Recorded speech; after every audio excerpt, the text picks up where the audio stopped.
অদূরে মেঘের ভেলায় চেপে শ্যামল বনভূমির মাথা ছুঁয়ে অনন্ত যাত্রায় চলেছে অন্তরিক্ষ। ঝিরি বাতাসে আন্দোলিত এই কাকচক্ষু সরোবরের জলেও নিজেকে দেখতে প্রতিবিম্ব তুলেছে লাজহীন আকাশ। এই বিলের সাদা শাপলার মন মাতানো সুষমা যে কোনো সৌন্দর্য পিয়াসীর চোখে মুগ্ধতা ছড়ায় নিজস্ব গুণাবলিতে। তারার মতো ফুটে থাকা এই শাপলা সমস্ত জলাধারটিকে দিয়েছে এক অনন্য রূপশ্রী, যা পর্যটকদের মুগ্ধ করে চলেছে। ফরিদপুরের সালথা উপজেলার আটঘর ইউনিয়নের গোয়ালপাড়া চকের এই জলাশয় সাদা শাপলার বিল নামে স্থানীয়দের কাছে পরিচিত।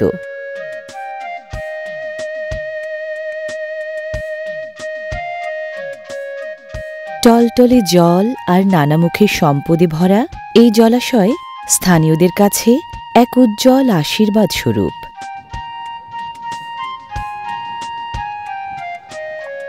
বর্ষা, শরৎ এবং হেমন্ত জুড়ে এর বুকে থাকে থই থই জল। তাতে বিরাজমান শাপলা, শালুক, কচুরিপানা, মাছসহ নানা উপাদান বিলিয়ে চলে সে উদার হস্তে। এছাড়াও নানাভাবে উপকারভোগী এ জনপদের বাসিন্দারা।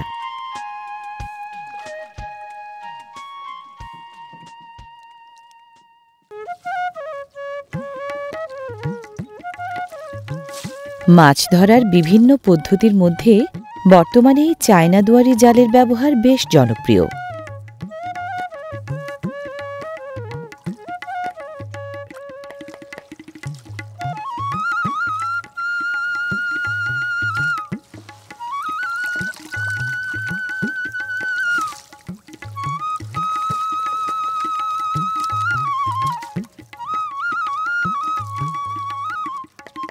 সাধারণত ট্যাংরা, পুঁটি বা টাকি গুচির মতো ছোট মাছ আটকালেও এতে রেণুপোনাও আটকে যায়। আটকায় অন্যান্য জলচর প্রাণীও। মাছের প্রজনন মৌসুমে ডিমওয়ালা মা মাছও এই জালে আটকা পড়ে, যা মিঠা পানির দেশীয় মাছের বংশবিস্তারকে হুমকির মুখে ফেলে। জলজীবীদের এসব বিষয়ে তেমন ধারণা না থাকায় এর ব্যবহার বেড়েই চলেছে।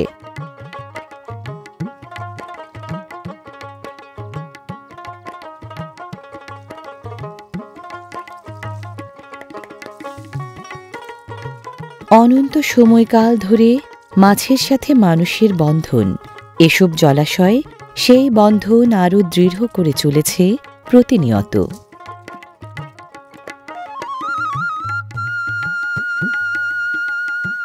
কেবল যাপিত জীবনের প্রয়োজনই নয়, পর্যটকদের কাছে পেতেও এই চকের রয়েছে দারুণ এক আকর্ষণ ক্ষমতা।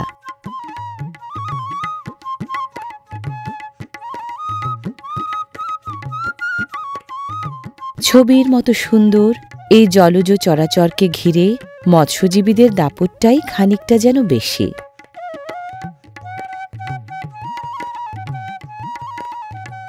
মাছ ধরার অন্যান্য উপাদানের মধ্যে ভেসাল জালের ব্যবহার চোখে পড়ার মতো।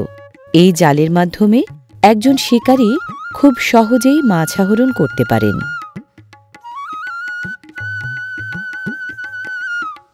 এলাকাভেদেই জালকে বেয়াল জাল, বেল জাল, খেয়া জাল বা গভীর জাল নামে ডাকা হয়। সাধারণত ত্রিভুজাকৃতির একটি লম্বা বাঁশের ফ্রেম জুড়ে জাল সংযুক্ত করা হয়।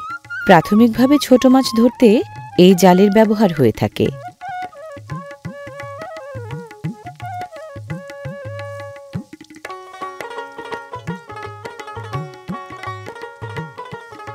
ধরা পড়া মাছ নেট জালের ঘেরে এভাবে রেখে দেয়া হয়। এতে দীর্ঘ সময় ধরে জীবন্ত থাকে মাছ। বাঙালির রসনায় দেশীয় নানা প্রজাতির মাছের বরাবরই অন্যরকমের এক আবেদন রয়েছে। ভেসাল জালের থলিটি বেশ বড় সড়ো হয়। জালের সামনের প্রান্ত পানির গভীরে প্রবেশ করে মাছকে সেই থলিতে বন্দি করে। শরীরের ওজনের ভরে জাল ধীরে ধীরে উপরে উঠানো হয়। সে সময় জালে ঢুকে পড়া মাছগুলোকে জেলে দুহাতে জাল ঝাঁকিয়ে নিজের আয়ত্তে নেন সহজেই।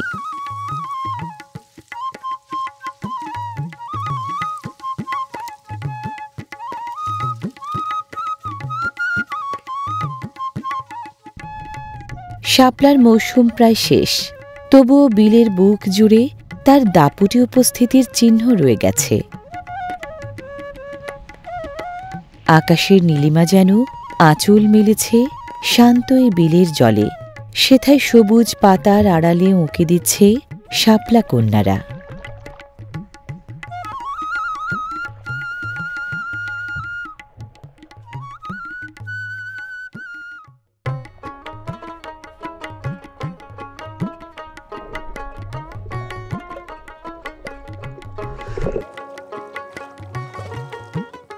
ডুব দিয়ে জলের তল থেকে মণিমাণিক্যের মতো তুলে আনা হচ্ছে শালুক।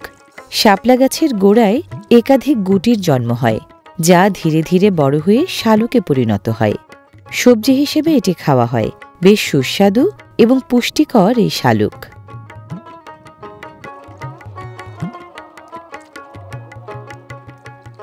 জনপ্রিয় এই ফল একটা সময় হাওর এলাকায় গরিবের খাবার হিসেবে পরিচিত ছিল, তবে এখন ধনীরাও শখ করে কেনেন এই ফল। এটি আগুনে পুড়িয়ে কিংবা সেদ্ধ করে খাওয়া যায়। ক্ষুধা নিবারণের পাশাপাশি শরীরে দ্রুত শক্তি যোগায় শালুক।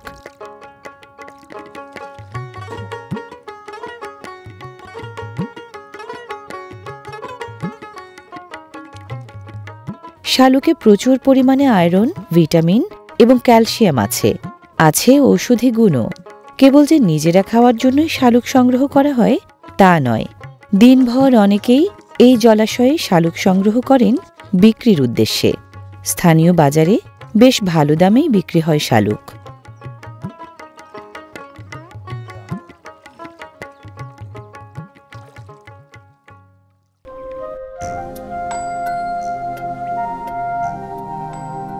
বিলের জলে যেন আত্মসমর্পণ করেছে আকাশ। সূর্যও সাঁতরে চলেছে সেই স্বচ্ছ জলে।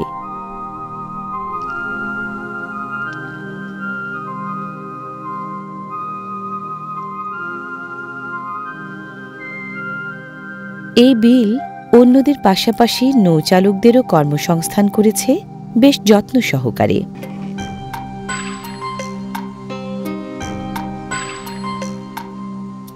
পচানো পাটের আঁশ ছাড়িয়ে বিলের বুকে কায়দা করে মাচান বানিয়ে পাটকাঠি শুকাতে দেওয়া হয়েছে। কায়দাটি যে বেশ কার্যকর তা এর পদ্ধতি দেখেই বলে দেয়া যায় অনায়াসে।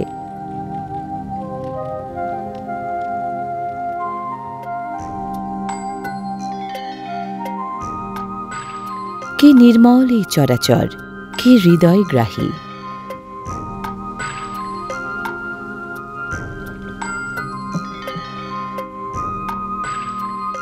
প্রবাদ আছে, ভাদ্র মাসের তাল না খেলে ছাড়ে না কাল। সবুজে আবৃত প্রকৃতির মাঝে বিলের জলে পা ভিজিয়ে মাথা উঁচিয়ে দাঁড়িয়ে থাকা এই তালগাছ আমাদের গ্রামীণ জীবনের এক অবিচ্ছেদ্য প্রতিচ্ছবি।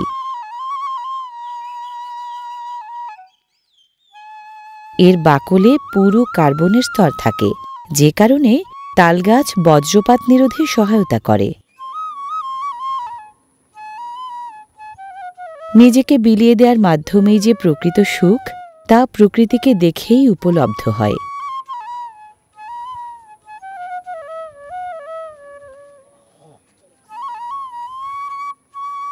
কি নিবিড়ভাবে নিজের সমস্ত সম্পদ সুধা উজাড় করে চলেছে এই চক।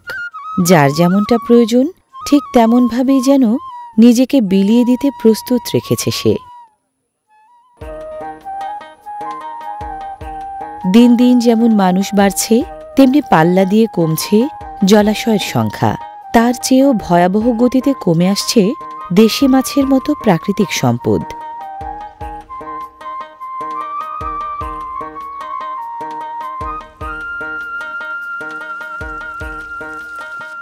এখন আর আগের মতো মাছ মেলে না খালে বিলে।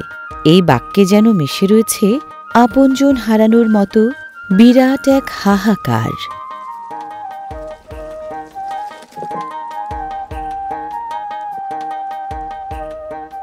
সাধারণত চক শব্দটি গ্রামের বা এলাকার একটি বিশেষ অংশ বোঝাতে ব্যবহৃত হয়। এখানে গোয়ালপাড়া গ্রামের এই নিম্নাঞ্চল বা বিলকেই চক হিসেবে অভিহিত করা হচ্ছে। এ চকের ভাঁজ খোলা সৌন্দর্য যেন কোনো স্বপ্ননিকেতনে ছড়িয়ে ছিটিয়ে রাখা বিশেষ অমূল্য সম্পদ। নিজেকে অবমুক্ত করতে যেন কষ্ট ক্লিষ্ট সাধনা তার।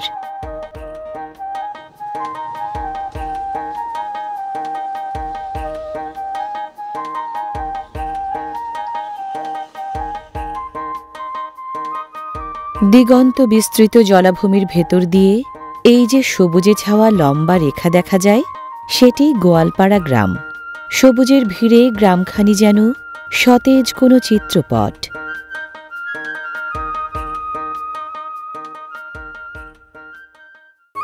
চক থেকে নৌকায় ভরে তুলে নিয়ে আসা হয়েছে সবুজ তৃণলতাপাতা।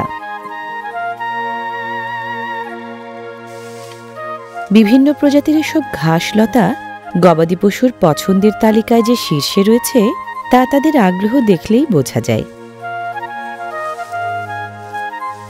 টাটকা সবুজ এই খাবার গৃহপালিত পশুর সবল স্বাস্থ্য রক্ষায় দারুণ কার্যকর।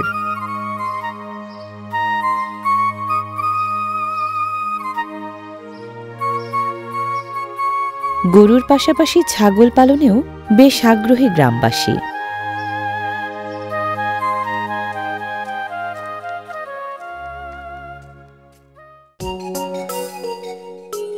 বাঁশ টিনের তৈরি বিশেষ এই স্থানটি পেঁয়াজ সংরক্ষণের মডেল ঘর। এখানে প্রচুর বায়ু চলাচলের ব্যবস্থা রাখা হয়। এর বিশেষ কাঠামো পেঁয়াজকে পচন থেকে রক্ষা করে এবং দীর্ঘ সময় ধরে সংরক্ষণ করতে সাহায্য করে। সংরক্ষণকালে স্তরে স্তরে শুকনো পেঁয়াজের খোসা উঠে যেতে থাকে। হাটে তোলার আগে তাই ডলা দিয়ে আলগা খোসা ছাড়িয়ে নেন কৃষক।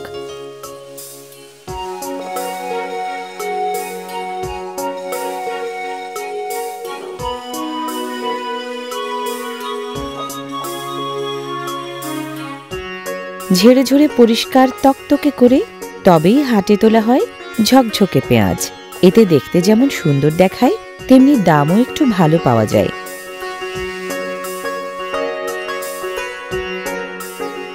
দারুণ যত্নে সংরক্ষিত এই পাটকাঠি বর্তমানে একটি মূল্যবান রপ্তানি পণ্য। এ থেকে পাওয়া অ্যাক্টিভেটেড কার্বন পানি ফিল্টার, ওষুধ, প্রসাধনী এবং শিল্প খাতে ব্যবহৃত হয়।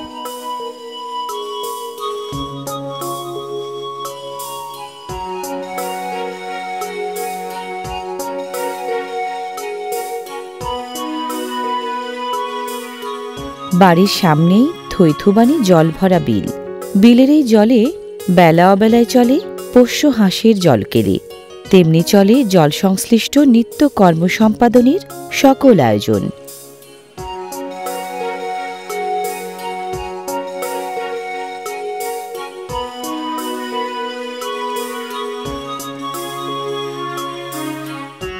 এই চক যেন গোয়ালপাড়াবাসীর জীবনে এক আশীর্বাদ।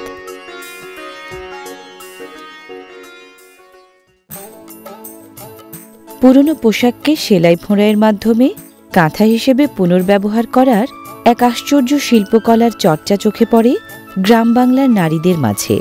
এটি বাংলার 1 শতাব্দী প্রাচীন সূচিকর্ম শিল্প।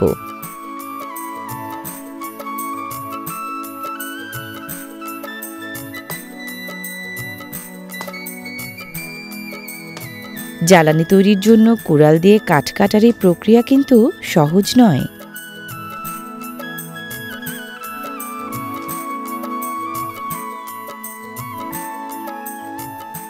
শরীরে বয়সের ছাপ পড়লেও পরিপক্ক অভিজ্ঞতায় ছেদ পড়েনি মোটেও।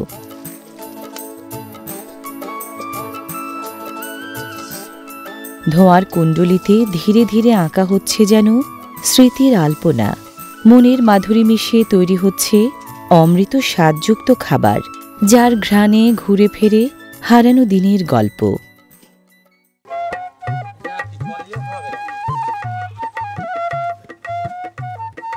কেবল যে জাল দিয়ে মাছ শিকার হয় তা নয়, ছিপ বড়শিতে মাছ ধরার আবেদন বুঝি এক অন্যরকম আবহ ছড়িয়ে দেয় শিকারীদের মনে।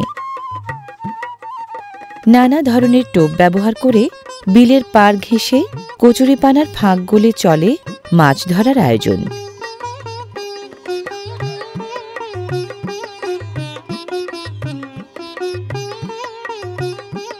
বিলের দেশি কইয়ের স্বাদ যারা একবার পেয়েছেন তারা বারবার সেই স্বাদ পেতে চেয়েছেন।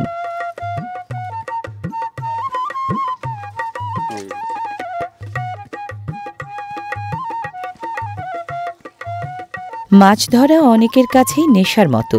মানুষের শিকারী সত্তা এখানটায় বুঝি জেগে ওঠে নির্ভেজাল আদিম আকাঙ্ক্ষায়। সে কারণেই পেশাদার জেলের মতোই নেশাদার শিকারীরও অভাব নেই। গায়ের বুক চিরে বয়ে গেছে ইট বিছানো সরু গ্রামীণ পথ। এই পথেই সকলের নিত্য যাতায়াত।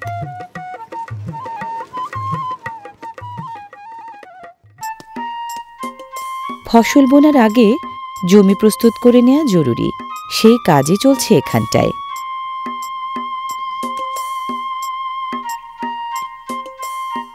গায়ের একমাত্রই সড়কটি যেন বিলকে দ্বিখণ্ডিত করে দিয়েছে দ্বিধাহীন চিত্তে।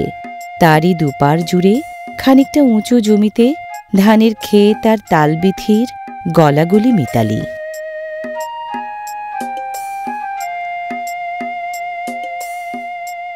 রোদেলা আভায় হেসে উঠেছে ক্ষেত ভরা আধা পাকা ধানের মাঠ।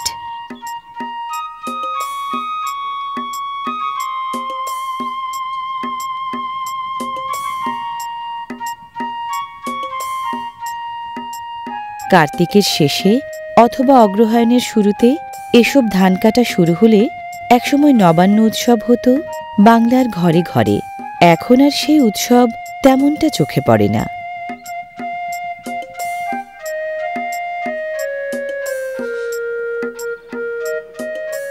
এই জলাভূমি বকসহ বিভিন্ন পাখির খাবার সংগ্রহের আদর্শ স্থান। সুউচ্চ তালগাছগুলো তাদের আবাসস্থল। এই নিসর্গ ভূমি যেন পটে আঁকা কোনো ছবি।